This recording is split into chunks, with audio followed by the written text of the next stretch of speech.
we're joined from Nazarat by political science professor Dr. Suheil Diab. Welcome to Qnews.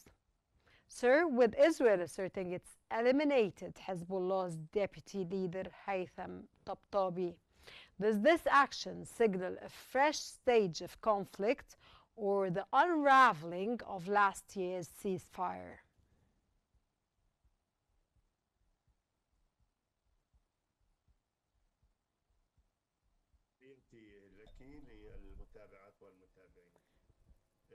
Hello to everyone. Actually, is under the umbrella of the Israeli strategy that is happening now after the truce, after the truce that they approved. Under pressure now they are using a new strategy from on one hand they don't want to go to a full-on war and a genocide like what was happening in the last 2 years, but at the same time they don't want to advance with the to implement the 1701 and 2803 in the and so they are actually stalling in phase one so that they cannot go to the second phase or the next phase, and actually then Israel will lose its control either in Lebanon or in Gaza. And so the main goal here from this escalation, the main goal is because of what because the Lebanese army and the Lebanese government aren't doing enough to disarm Hezbollah, and this is a pretext that they have used quite a lot actually in the Gaza Strip and in Lebanon too. And the proof here is if the matter was really about Hezbollah's arms or Hamas arms, then what's happening, for example, in Syria, the Syria and the regime in Syria, are they threatening the Israeli security and stability? Is there even a Syrian army that threatens Israel? So why are they having aggressions and operations, releasing statements, and they have actually reached the borders of Syria? And so, and yeah, what's happening also in the West Bank, that there is no Hamas there or Hezbollah there.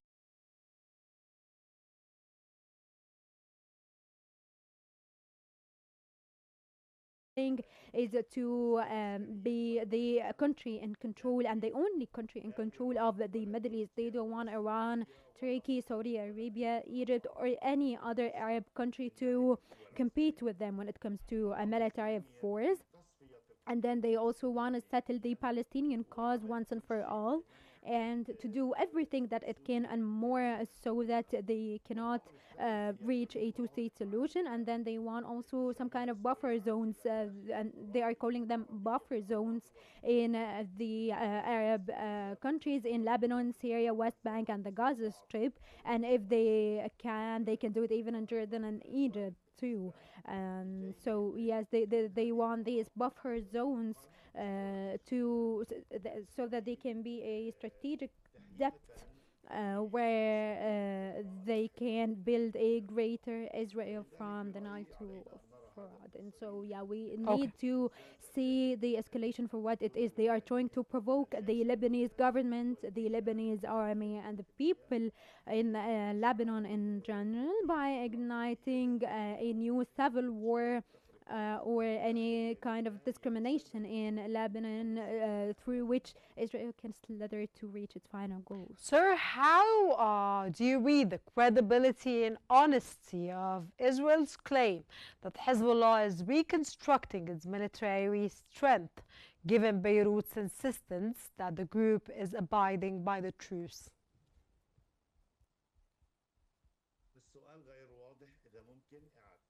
Sir, how credible, how do you read the credibility and the honesty of Israel claiming that Hezbollah is reconstructing its military strength, given Beirut's insistence that the group is abiding by the truce?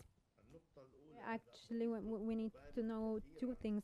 Israel is exaggerating when in how they make the other parties look, like Hamas, Hezbollah, and any other country, actually, like what they did with or in Iraq.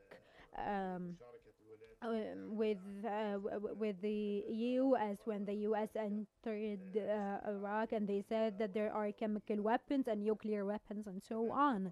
And the same thing happened when they entered Libya in Gaddafi era. They actually pictured Iraq and Libya as if they are are an actual threat to the whole Middle East. And so I think that we need to pay very close attention to this. They are always exaggerating on their media and so on when it comes to what Hezbollah and Hamas are actually capable of. And so this is all in the sake of keeping the war going and the aggressions, and never reaching a solution. And second point here is, if Israel thinks that they can have such aggressions, occupation, incursions, assassinations without having a response, they are wrong, actually. It doesn't have to do with this organization or this. In the 80s, when Israel entered Lebanon, there was Lebanese resistance in this south, and they actually got Israel out of the country back then, and Hezbollah wasn't there at the time. There was no Hamas as well, and so and it's the same in other regions. So you read, sir, that Israel is exaggerating, considering the strike struck a heavily populated residential block in Harit Hirik, sir. Is Israel now explicitly targeting Hezbollah figures within civilian areas?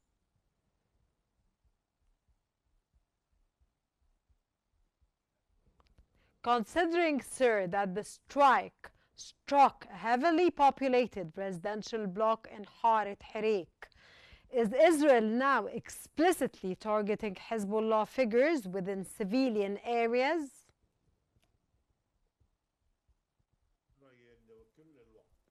I think that they have been attacking officials, Arab and Islamic officials, and scientists, and so on. And there was actually a book that they published in 2018,